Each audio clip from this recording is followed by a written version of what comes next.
Clear Voices of Hope is a powerful collection of voices from For the Love of Cups, Clear Pathways program, dedicated to raising awareness about the realities of dense breast tissue and breast cancer. Through honest conversations and personal stories, we amplify the voices of women who have faced these challenges firsthand, sharing their journeys, fears, triumphs, and lessons learned along the way. Each episode brings you closer to the lived experiences of survivors, advocates, and caregivers, while also featuring leading experts in breast health and women's health. Together, we break down the barriers, provide vital education, and empower listeners to make informed decisions about their own breast health. Whether you're navigating your own diagnosis, supporting a loved one, or passionate about women's health equity, Clear Voices of Hope is your source for real stories, reliable information, and a supportive community. Join us as we shine a light on the path to early detection, better care, and hope for every woman.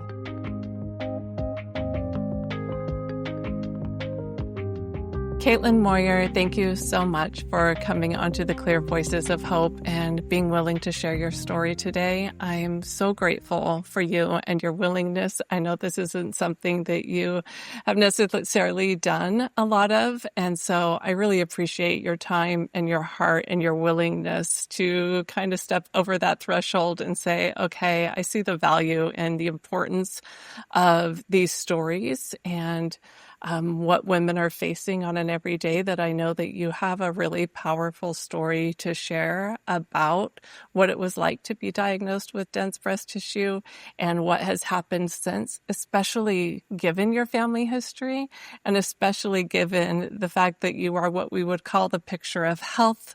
You're very active, you're athletic, you've got a lot of great resources around you, and still found this journey to be really challenging to navigate. And so I just really cherish your willingness to be here and for this opportunity to get to know you and to hear this story in your words. I think that's really what's going to be most impactful for the woman listening to this and for just for you to be able to share from your heart, your experience. And so if you would just take a moment to introduce yourself, let us know where you're at so we can also track what states, because every state is a little bit different based on the laws and what type of insurance you have and all the things. So I think that's also helpful to know where you're at and kind of what brought you here. Sure. Yeah, my name is Caitlin, and I am born and raised in Milwaukee, Wisconsin. That's where I am talking to you from right now, a little suburb outside of Milwaukee. I am a yoga teacher. I do fitness stuff on the side. So as you mentioned, very, very active, very into health. And then I am a marketing professional. I have my own marketing and communications business. This journey for me started about 3 years ago, before I turned 40. I have family history of breast cancer. My maternal grandmother had it, passed away from it eventually. And so I had promised my mom, and my mom has never had it, knock on wood, but promised her that, when I could get my mammogram, I would get it every year. Got my first one right after I turned 39, and it came back normal, but with that disclaimer that you have dense breasts. And I was like, what does this mean? I don't know. First mammogram. My mom said, oh, I have that too. Like, it's just really hard to see stuff. And that's, the extent of, what I was told and my understanding. And then after that, do you want me to continue? Yeah, I mean, actually, the fact that your mom, had some connection to it, she understood that she had dense breast tissue and knew that it made things hard to see. And so I think these conversations, first of all, are really important for families to have. Not everybody has those conversations or normalizes having those conversations. So I love that you brought that piece into it. And then, even going back to your mom's story, though, it sounds like, I don't know what other screenings that she was even offered. Yeah, I don't either. I know that, recently she was asked to have like an MRI just to be safe, but she hadn't been under like all the stuff that I'm going through or have gone through. She didn't have like any of that. I think she was just kind of like, we just have to know that we can't see everything. And I'm more to ask questions and to get the second opinions. Tell me what that was like then. You're doing your due diligence. You go in, you get your mammogram. And they tell you, did they tell you in person? Did they send you a letter? I just got a letter. Yeah, they're like, if you hear from us, that means something's bad, basically. And if you just get a letter and if everything's fine, you'll get a letter in the mail. And so I got that letter and then I showed it to my mom and she said, oh yeah, I have that too. It's just it's hard to see, things on the mammograms and I didn't really think too much of it. And then the next year, just because I was going to do my due diligence and have my yearly exam, I had timed it up with my visit to my gynecologist, a male gynecologist at the time. And I had just come from my mammogram and saw him and he said, oh, you had another mammogram? Well, if this is fine, you only need one every 5 years. And I'm like, I don't think that's the case, in the back of my mind. Okay, so that is concerning. Very concerning, right? And I've looked that up and I'm like, is he confusing it with a pap smear or I know that's what he said to me. And I was like, no, that's a red flag. So, that is a red flag and I'm glad you caught it. And so sure enough, so okay, I saw him, did my, annual exam there. And then, 2 days later was called back for more pictures on that very mammogram. So, I was like, well, now I can't ever skip that. Not that I was going to, but I've since found another gynecologist, that I trust. But that's really what kickstarted the journey. Went back for more imaging on that one. And then, they needed to do a stereotactic biopsy. And then that one wasn't inconclusive, so basically did a surgical biopsy. And so the time frame was June through October of having the mammogram and then the follow-up, the biopsy, the surgery. And so all that time was going by and I'm freaking out and wondering what's going on. And, I don't really have a lot of people around me that, know about this stuff or that I really want to tell people about it. So kind of ruined the summer, that whole year, going through it. Thankfully, everything actually came out okay. I have, this is the things that I never remember, all the acronyms, ADH, ALH, and LCIS. So that's plus the dense breast tissue, so it is requiring more monitoring. I love the breast cancer surgeon that I have and the nurse practitioner that's been assigned to keep up with me, but we've decided to do alternating mammograms and MRIs every 6 months to watch. Okay. But since that, there's been more things that have been found, and I've had more biopsies since, including 2, which were just thankfully benign last week. But ever since that first one that was normal, nothing has been normal. There's always been something to be biopsied or something to watch and wait and see. And it's so nerve-wracking and so scary because it's just waiting for the other shoe to drop.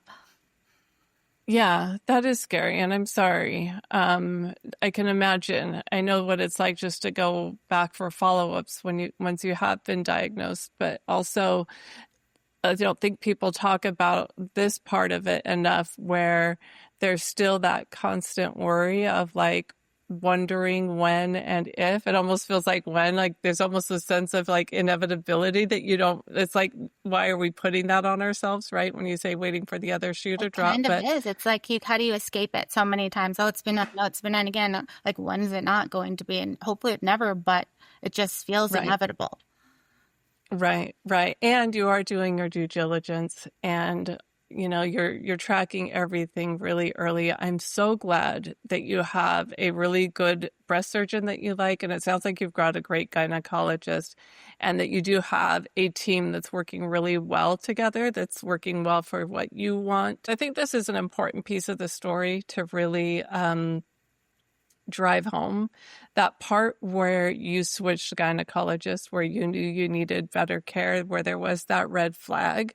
I truly believe that advocacy is really our best tool right now. So when something doesn't feel right to you, taking those next steps to let it not feel right, don't ignore the red flags and let yourself get curious about what that is without brushing it off, without going, okay, because I think there's definitely a part of us that want to just believe that everything's fine and we don't want to worry about it. Like, of course, like, great, cool, see you in 5 years. Nothing would be better, right? Right. But the truth is that didn't sit right in you, and finding that piece to give yourself permission to like be uncomfortable and like with that to then take the next steps to really have to put in some more effort to go make sure that you were receiving good care. Can you tell me a little bit more about that? Yeah, I mean, this was an OB GYN I have seen for many years, and he's fine, but I don't have children, so I just saw him, once a year for my annual appointment, and he had mentioned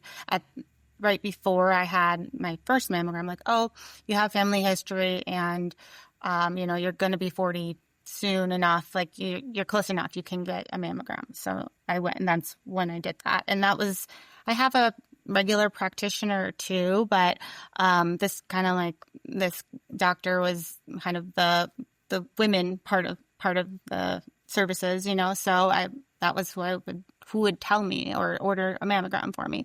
And so then I came back, and the next year that he told me that, and it was like, well, you sent me early because of my grandmother's history. Like, why were you saying this now? And it just was weird. And then sure enough, it kickstarted this, and I was just like, well, I already was kind of on the fence about him, but I was like, for once a year thing, and I'm not delivering my babies or anything, it's fine, I can deal with it. But I was like, no, I've got to change. So I've changed that too. And now I just have a whole, breast care team that's very vigilant, and I feel very confident in them.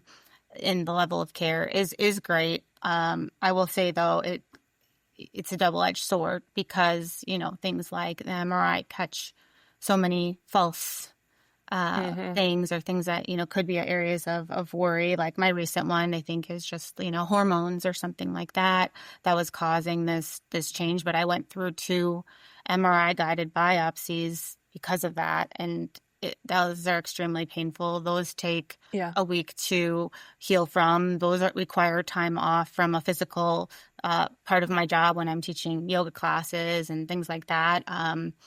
And just more watching and waiting and worrying, and in between, when's that scheduled? When did the results come back? All of that stuff. So I'm glad that the technology exists to detect these things, but with that comes, more false alarm type of things.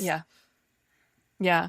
And I have heard that. And I want to thank you for being here so soon after having just gone through that, because I know it's really fresh on your mind and on your heart, and probably still healing from it in some ways, even physically. And it does bring up, in some cases, and I think sometimes that's even the argument for not doing more MRIs, is because of the false, not necessarily positive, but the indication that there could be something more further investigation. I don't think there's anything false about that. And of course we want that negative result, but it does give you more things to then track and follow up on. And then the extra toll of wondering, going for another procedure, and deciding which things are worth going further with and which ones aren't. And so I wonder what you have to say about that, or what your thoughts are, because this is something you're doing quite consistently. To the woman that's maybe getting that advice, or they're hearing, hey, you know what, you're going to get a lot of false positives, that they like to say, or that, for some people, it's just like, oh, it's too much to worry about. They use that language a lot, that we don't want to give women more to worry about. And certainly all that's true, but at the same time, it's such an interesting dance to have to do, because of course you also want to know, and you also want that reassurance, and you also do want to catch something early if that is indeed the case. So I'm just curious how you balance that, or how you navigate that. I think everything you said is absolutely true. It is a balance. The first time going through all this, I mentioned it was, 4 months from something showing up on the mammogram to having it surgically removed and finding out everything was indeed benign.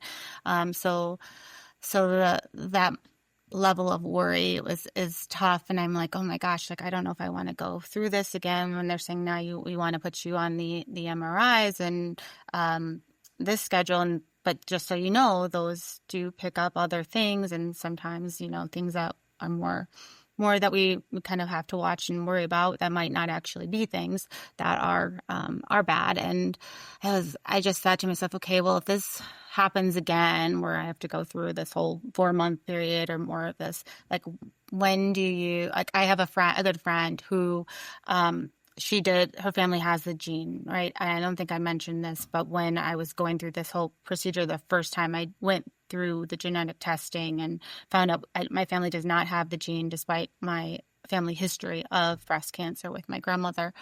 But her family has the gene, and she and her sister decided to just have mastectomies. And I'm like, well, part of me is like, if this keeps happening, like it's not cheap too. We didn't even talk about, insurance and the out-of-pocket costs and all of that, and just the emotional toll. I'm like, if this keeps happening, is that something I would consider doing, even though I don't have the gene, just because it's to me, it's not if, it's when, and just the emotional toll and all of that. Would that be better? And I was hoping that would just be like the first time was just going to be the one time, and then it's happened ever since. There's something to look at, another biopsy to have, and I'm like, how many more times am I going to give this and be like cut up, poked, prodded before, like, I just say, take it off. Like, that's something I want to address with my doctor. Right now I'm in the clear for another 6 months, hopefully. So I'm just taking a breather, but like you mentioned, it's really fresh right now, but that's where my head goes. Yeah, of course. That's actually a fair place to go. I mean, we do offer it to women that have the gene, but for somebody in your situation, I mean, it certainly is a valid question to ask. And especially if, things do keep ringing a bell that require further investigation and further procedures they're not easy procedures, and the emotional toll, of course, is there. And I wonder, I know that dense breast tissue played a huge factor in my decision when I was diagnosed to get a double mastectomy versus a lumpectomy, because much like you, I was like, this isn't gonna, like, I don't want to keep coming back for more. I just want to be done. And I don't want to have to keep going through this again and again. Even just the screening and the biopsying, I just felt like it was going to be sort of this never ending cycle. And if I could at least cut out that part of it, that would be helpful. Do you know, I don't know if you've had this conversation, maybe it's not even a fair question to ask, but without the gene, would your insurance cover that? You mentioned out-of-pocket expenses, so I'm not quite sure. I don't know. To complicate things more, my husband was laid off in July, and as a business owner on my own, I would go through his insurance. So he had some severance, and we had insurance. We're going to have to find some gap coverage. We're getting to that point, but yeah. So this is all coming up when I'm like, time is ticking on what we know is the good insurance right now. Please don't let anything come back. So I haven't investigated that. I was just praying that this would be benign as well, and that I would buy some time. We're obviously not going to go without insurance, but and honestly, what we had for insurance, it was supposed to be very friendly for high-risk breast cancer patients. But I'll tell you, every procedure I had to call and fight every single thing, because it was supposed to be 100% covered for mammograms, diagnostic mammograms, diagnostic MRIs, all of that, 100% covered before deductible. And they would not process it correctly every single time, only if certain high-risk codes were there. And my care team is great. Care team's like, what codes do they need? Just tell us. You have everything. You have all the factors. You have family history. You don't have the gene, but you have, the ADH, the ALH, the LCIS. Like, you have all this. And so what else? And then they do go, oh, yeah, okay. So they're like, well, we code it however you want. But, like, this is how it's, this is in the plan. It's supposed to be covered at 100%. So I was being told, no, the doctors aren't processing it right. The doctors are telling me, like, insurance isn't doing it right. And I'm just the middle person who's dealing with, like, all these other thoughts and feelings. And So anyways, I finally got one thing rectified, and then it would come up again. And I'm like, guys, we all agreed I'm high risk. Like, that's not something that goes away. Like, and then Right. like, well, we're looking at all of these claims individually. That's not how we do it. I'm like, this is ridiculous. There's just no compassion there. And the employer that the insurance is through just would have these webinars in October. We're so like breast cancer friendly and blah, blah, blah, blah. And even when he was still working there, I would go on these seminars and be like, then how come you're not, putting your, backing us up? You can say it, but when it comes to it, it's really, really tough. It shouldn't be that tough.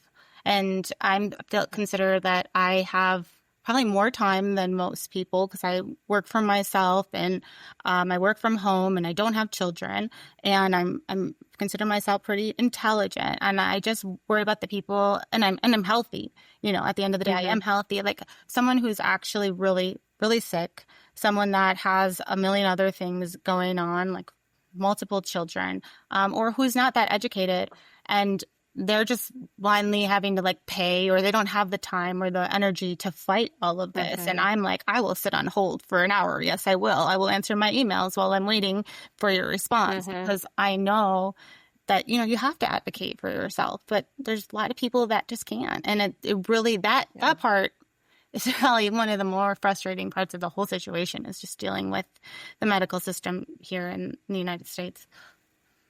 Yeah, I think that's really the biggest problem, I think, is getting, and even having time for that. It feels like a part-time job in and of itself, never mind everything else that you're dealing with, then just trying to prove that you need the thing that you need, that like you said, you already know you're high risk. Why do you have to keep proving it over and over again?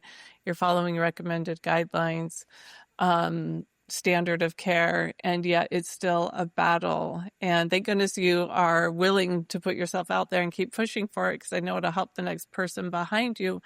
But that being said, like you mentioned, there's so many women that don't have the ability, the time, the resources, all of the things that it takes to push something like this through, and how frustrating that is. And why I'm even so grateful for you and women like you that are willing to share your stories and help point out where these issues really are and how bad it really is, that you would have to even spend this much time and energy dedicated to that just to get the care that you were advised that you needed. So tell me a little bit about, your life today. You're working. Tell us a little bit, if you want to share, about what you do. I have a background in sports marketing. I worked for an MLB team for almost 2 decades. And then right after COVID, I started my own communications and marketing company. I still work heavily in the sports industry, but not exclusive to sports.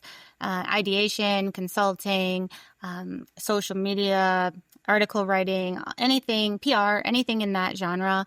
I work at a lot of different, golf is kind of my passion, or I'd say is my main focus. I have a couple different PGA Tour events that I work with, and some golf clients, and I write for a golf publication, but not completely exclusive to golf or sports, but that's just kind of where my passion is. And then I mentioned earlier that I'm also a fitness professional, so I'm a registered yoga teacher. I'm specialized in yoga for golf, so golf comes in at all angles. I play a lot of golf, and I'm also a certified fitness trainer too. So teach boot camp class and teach yoga classes like almost every day per week. And I love that, and just love being active. It helps me be creative in my marketing and communications job too. So if I'm trying to think of a cool headline, or how do I want to shape the story, or, problem solve for something, you go on a run, or you go for a bike ride, or you meditate, and you're like, and it keeps you balanced. It keeps you grounded. And I think I'm fortunate to have that background, because tying it into all of this too, I am pretty healthy overall. I live a healthy and active lifestyle. So that those factors aren't something that, can contribute. But it also having the calming mechanisms in place, breathing techniques of yoga, the meditation techniques, just the physical asanas, just to deal with some of the emotions and feelings that come up But today I'm healthy and happy. Just adopted 2 kittens 2 days ago. So Oh my God. super exciting. Yeah. I love that. Have we named them yet? No, we haven't. We can't decide. That's okay. Early days yet. There's lots of time for that. You just never know. I love that. That's super sweet. Before we wrap up today, I just wondering what, if there's anything you want to share to women that are listening or what you would like them to know. I think it's okay to share your story. Like, this is outside of my comfort zone talking to you. Like, I had told very few people. I didn't want people worrying about me. I didn't want to have a lot of questions to answer, but keeping that inside too is also not great. So being not afraid to talk to other people about it, because the more you open up, the more you meet other people that are experiencing similar situations, or you might help someone else out too by sharing your story. So I think, just to put yourself out there, not be afraid to ask for help. If you need someone to go with you to an appointment, or like after my last procedure, like I hadn't even told my friend that this was happening again because it's gotten so kind of consistent. But she's a nurse, and I was like, hey, I'm having some complications from this procedure. Would you be able to like just look at it? It's something that people don't feel comfortable talking about a lot of times, talking about anything with your health or your body, and especially like female parts of the body. You might talk about getting the flu, but you don't want to really share like, oh, I'm going through this with my breasts. And I think that's something that I think your work is so important, that we're looking to change that. And just, again, by sharing your story, you can get help, and you can also help others. They might not know what to say if you share your story. Like I have a lot of friends that haven't even had, I have a lot of younger friends that haven't even had their first mammograms yet. But I'm like, get it. Even if me telling them, get it, don't put it off. You don't have it in your family, doesn't matter. Just do it. Even me sharing that, and they're like, wow, okay, Caitlin's going through all this. Maybe I should get mine. I should ask my doctor about that. If that's all that comes out of it, great. They don't need to know how to support me because they haven't been through it. They don't really know. That's okay. Just be there. Just be a friend. Yeah. And they know that they can come to you with questions too, right? Absolutely. So they know that if something comes up, they're going to be like, oh, you know what? You know who I'm going to call? I'm going to call Caitlin right now because she's been through this. And I think that's a powerful piece that we don't even realize, that how much reassurance we are offering to others, just being willing to listen when they have questions, and knowing that you are available for those conversations, because I don't think a lot of people have places, like you said, that they can have those conversations, or that they are being had. Like the friend I mentioned who had the double mastectomy, just because the genes in the family, she had gone through some of what I had gone through, and was like, well, and then she found out she too had the gene, and was like, okay, that's it. I'm not going through all that. So she made it very clear, like, hey, anything you ever want to talk about, I understand the feelings, emotions. And she's like the first person to like, she'll just flat out ask. Cause it's not something you feel comfortable to like bringing up with friends, especially if you don't see a friend often. You're like, oh, hey, by the way, I'm going in for a biopsy. Like, you don't like touch. So she is proactively like, hey, how's everything going lately? Anything you want to talk about? And then if I say I have my upcoming procedure, she's like, probably has it on her calendar, check in. How did it go? Those people are so important. I want to be that person to someone else.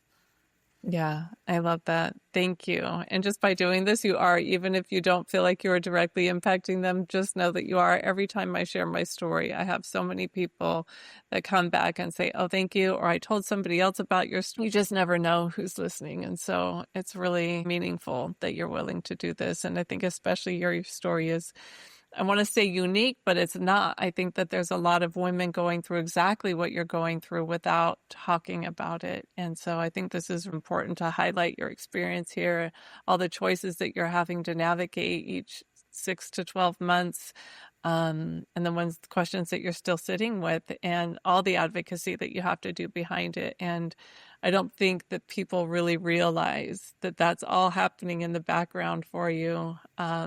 And for many women in this position, So I really want to thank you for your willingness to share today. And thank you so much for all the important work that you're doing and raising awareness and having people like me on to share our stories. It's so important, and I really appreciate it.